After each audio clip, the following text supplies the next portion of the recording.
দিনটোত কি কৰোঁ কি নকৰোঁ দেখুৱাই আছোঁ। মান্দাকাটাৰ সকলো ধুনীয়া ধুনীয়া পৰিৱেশ। আমি মান্দাকাটাৰ কলিতা চুবুৰীলৈ আহিছোঁ আৰু ইয়াৰে মান্দাকাটাত সোমোৱাৰ পৰা দেখুৱাম কিছু ব্লগ তেন্তে ব্লগটো এতিয়াৰ পৰাই ষ্টাৰ্ট কৰোঁ। ভিডিঅ'টো মই বহুত আগৰ পৰাই ষ্টাৰ্ট কৰিছিলোঁ, কিন্তু মই ইন্ট্ৰডাকশ্যনটোহে এতিয়া দিলোঁ। গতিকে চাই থাকক ভিডিঅ'টো। ইমান ধুনীয়া পৰিৱেশৰ মাজতেই মই ইন্ট্ৰডাকশ্যনটো আৰম্ভ কৰিলোঁ। গতিকে চাই থাকক। তেনেহ'লে দেৰি নকৰি ব্লগটো আমি এতিয়াৰ পৰাই ষ্টাৰ্ট কৰোঁ। মাজে আমাৰ যাত্ৰা। গতিকে ধুনীয়া ধুনীয়া প্ৰাকৃতিক দৃশ্য উপভোগ কৰি আমি সেউজীয়া এখন পৃথিৱীৰ মাজে মাজে আমাৰ যাত্ৰা আৰম্ভ হৈছিলে উত্তৰ গুৱাহাটী কলিতা চুবুৰী আৰু ওচৰত মান্দাকাটা বুলি কয়।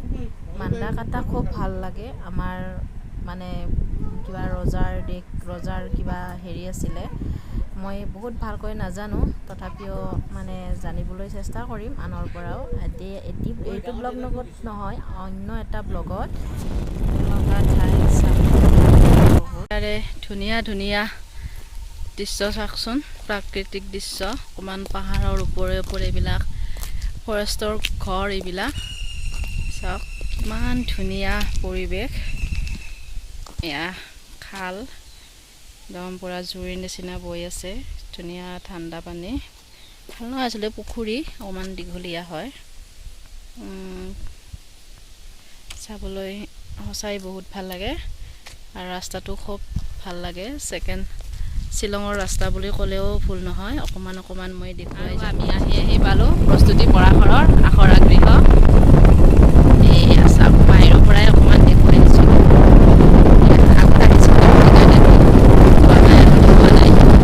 আচলতে প্ৰস্তুতি বাই বহুত ধুনীয়া ঠাইত থাকে। ইমান ধুনীয়া ঠাইখনি ক'বলৈ সঁচাই বহুত ভাল লাগে, চাবলৈও ভাল লাগে। পাহাৰ পৰ্বত ভৈয়াম আৰু সেউজীয়া ধাননি পথাৰ, তাতে আকৌ গছ গছনিৰে ভৰপূৰ, মানুহৰ বেছি সমাগম নাই। যাত্ৰীবাটৰ পৰা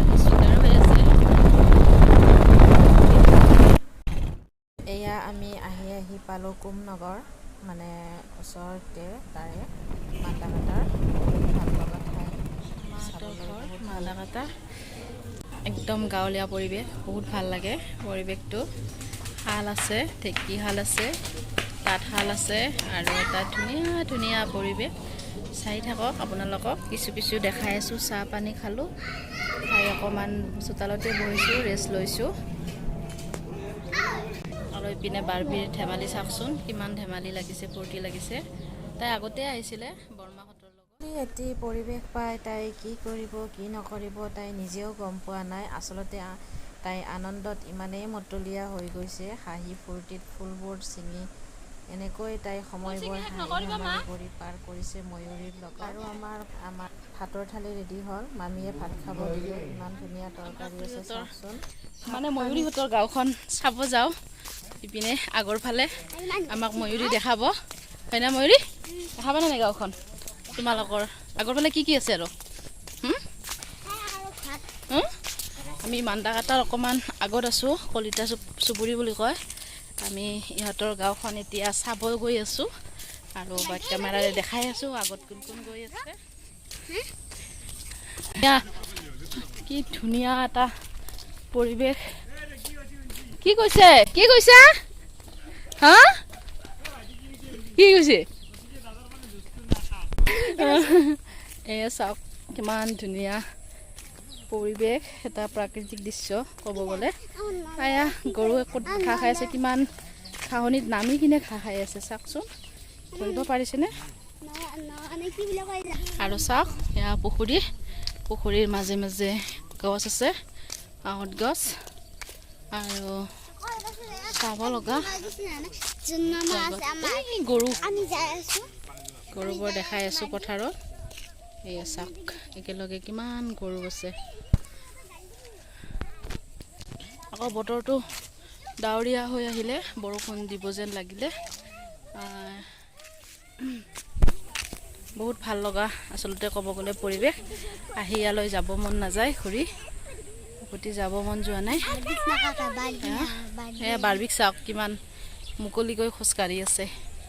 আৰু লগতে আটাইবোৰ আৰু ময়ূৰী আমাক পূৰা দেখাই আছে সিহঁতৰ গাঁওখন। আৰু লগতে এজাক ধুনীয়া বতাহ আহিছে গতিকে নাজানো কি দেখুৱাব পাৰিছোঁ কি পাৰা নাই আপোনালোকৰ ব্লগটো ভালে লাগিল নে বেয়াই লাগিল যদি ভাল লাগিছে এটা মান্দাকাটাৰ প্ৰাকৃতিক পৰিৱেশ মানে সেউজীয়া পৰিৱেশ তেতিয়াহ'লে আপোনালোকে কমেণ্ট বক্সত কমেণ্ট কৰি জনাব নজনাকৈ নাথাকিব কাৰণ ভাল লাগে তেতিয়া ভিডিঅ'বোৰ বনাই থাকিবলৈ সাহস পাওঁ আৰু মই এতিয়া ভাবিছোঁ ব্লগবোৰ বেলেগকৈ দিম আৰু ৰেচিপিবোৰ বেলেগকৈ শ্বেয়াৰ কৰিম মানে ব্লগটোত লগত ৰেচিপিটো দিব অকণমান দেৰি হয় মানে যেহেতুকে আমি ফুৰিবলৈ ক'ৰবাত আহিলেহে ব্লগটো বনাওঁ আকৌ তাত ৰেচিপিটো থাকি যায় তেনেকৈ মোৰ অকণমান সুবিধাজনক নহয় আগতে তেনেকৈ দিব চেষ্টা কৰি আছিলোঁ কিন্তু এতিয়াৰ পৰা অকণমান সলাই দিওঁ বুলি ভাবিছোঁ কিন্তু আপোনালোকে ছাপোৰ্ট কৰিব তেতিয়া মই ব্লগবোৰ বনাই যাবলৈ সাহস পাম গতিকে বলক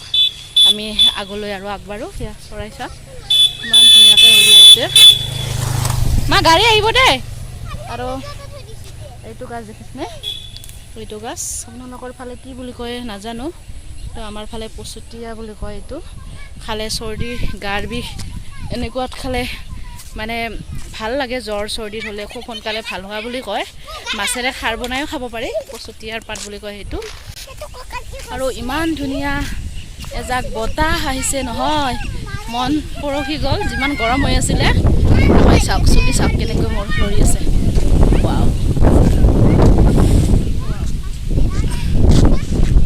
বহুত ভাল লাগিছে আহি কি পেলাই ইয়াতে আপোনালোকেও আহক মান্দাকাটা চাবলৈ ইয়াৰে সেউজীয়া পৰিৱেশ আপোনালোকেও উপভোগ কৰক আৰু ধুনীয়া ধুনীয়া প্ৰাকৃতিক পৰিৱেশ উপভোগ কৰক মই বাৰে বাৰে কৈ আছোঁ আহক নেদেখা ঠাইত চাবলৈ আকৌ অকণমান আগত দেখাই আছোঁ কি আছে আৰু এইপিনে বালি চাওকচোন ভৰিত চেণ্ডেল নোহোৱাকৈ পূৰা খোজকাঢ়ি আছে মাগা এয়া গাঁৱলীয়া দৃশ্য আৰু কল আছে সিপিনে লাগি সেউজীয়া পৰিৱেশৰ মাজত আহি পেলাই ঘৰলৈ উভতি যোৱা কথা মনে নাহে তথাপিও উভতিটো যাবই লাগিব এতিয়া আমি ঘৰলৈ ইমান ধুনীয়া বতাহ মাৰি আছে এজাক সঁচাকৈ বহুত ভাল লাগিছে আৰু চাওক আকাশখন চাওকচোন কিমান ধুনীয়া হৈছে কি ক'ব তাই কোৱা ময়ূৰ কোৱা বেলিটোত কি কৈছিলা জখলা এখন দিলে লগ পায় ক'ত দিলে পাহাৰখন লগ পায় কিন্তু ওচৰত গ'লে বহুত দূৰ হেন পায় ন ময়ূৰে কথা শুনক পাহাৰখন ওচৰ হেন লাগে তাই জখলা এখন দিলে লগ পোৱা যেন লাগে কিন্তু আকৌ ওচৰত গ'লে দূৰ যেন লাগে সৰুতে এনেকুৱা কাৰ কাৰ লাগিছিলে আমাৰো লাগিছিলে এনেকুৱা ভিডিঅ'টো বেছি দীঘলীয়া নকৰোঁ আৰু ইমানতে সামৰোঁ যদি ভাল লাগে লাইক কৰিব শ্বেয়াৰ কৰিব আৰু ছাবস্ক্ৰাইব কৰিব যদিহে আমাৰ চেনেলত কোনোবা নতুন হয় আৰু কমেণ্ট কৰি জনাবলৈ একেবাৰেই নাপাহৰিব আমাৰ ভিডিঅ'টো কেনেকুৱা লাগিল আৰু গতিকে আজিলৈ বাই বাই